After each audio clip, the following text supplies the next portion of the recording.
ka gan shi nan ba kona ne na zo da shi wallahi kowai nan waye da Allah a bashi tun jiya rabon sa da abinci wannan din yi wallahi tsinto shi ne a bayan nan layin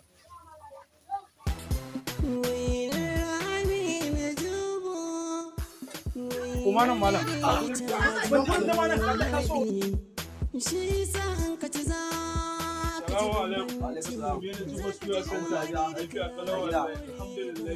Ni ne wanda na sa oda daga Manzo. Za ga na kuma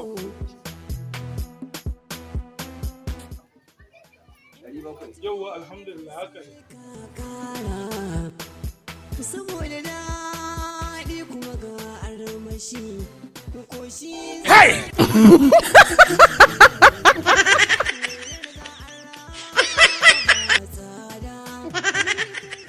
Ruwa bari a kama da sai ka kara dorai ta dauka sai aminu jibo mai wainar gode Aminu Tuba na gode ai wainanka ya dan kamata a dinga mutum a dinga mutum na koyi na Allah kowa ya sani cikin gari duka maganar wainanka ake gode godiya nake yawa kai ga ta an gama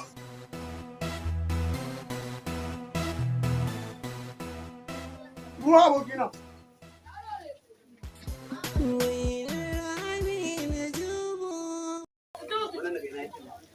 wannan na tsinto shi a cin ya je ya zauna yana ta jin yunwa nake gama wai tun je ya zo nan wai tun je fa bai karya ba kuma yana da naira 100 a jikin sai ke tawo ya rasa inda zai sai abinci shi ba shi da labarin nan wajen ne wallahi bai samu labari ba bayan ana alakan lawa ai ka zo wannan wajen nan naira 50 ma kosar da kai za ta yi a nan wajen ko ta 50 za a iya ko ta 50 kai ci kai nak kai yanzu ya wanda kake baka san abin da su ya dore ina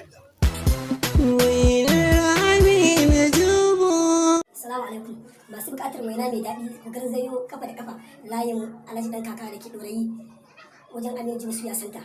Yana sayar da waina a watacciya waina mai daɗi waina mai annashuwa mai sa kamanta da kan da baka to kuma waina ce ake yinta da wake waina ce ake yinta da man gyaɗa waina ce ake yinta da manja.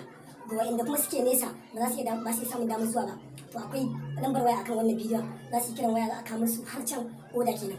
Bisa nan sai kun zo.